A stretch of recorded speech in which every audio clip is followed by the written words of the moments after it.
igitondo cy'ihumure. muri kumwe na Apostle Nizeyimana Theogene, muhabwa umugisha Kuri Uplove. ndabasuhuje bakunzi ba Uplove. ndizera ko muri amahoro, ndizera ko mumeze neza. rero turi mwa cya gitondo cy'ihumure.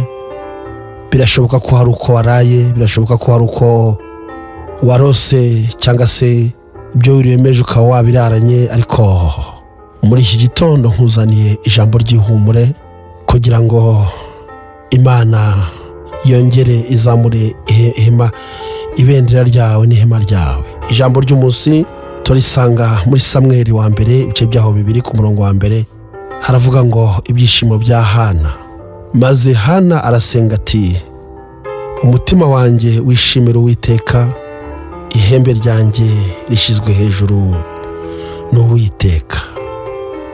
akanwa kanjye kagukiye ku banzi banjye, kuko nejejwe n'agakiza ke.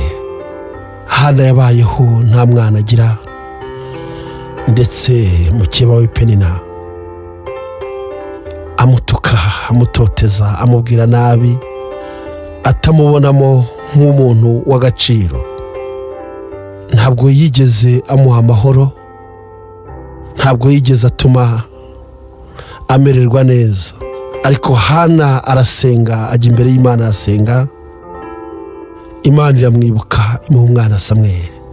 Hana rero agaragaza ibyishimo bye, avuga ko umutima we wishimiye Uwiteka, kuko ashyize hejuru ihembe rye. aravuga ngo ntawera nk'Uwiteka, kuko nta yindi Mana itari we, kandi nta gitare kimeze nk'Imana yacu. yarakomeje aravuga ngo Uwiteka arica agakiza, ashyira ikuzimu kandi agakurayo. akura abakene mu mukungugu, agashyira hejuru abatindi abakuye ku cyavu, kugira ngo bicane n'ibikomangoma. baragwa intebe z'icyubahiro, kuko inkingi z'isi ari iz'Uwiteka, kandi nizo yayishinzeho. amen. muri iki gitondo Imana nawe yakuremye igitondo cy'ihumure. hari indirimbo ugiye kuririmba, hari amarangamutima ugiye kuzamura, hari iyindi sura ugiye kugaragaramo, kuko Imana yabonye gusenga kwawe, yabonye gutaka kwawe.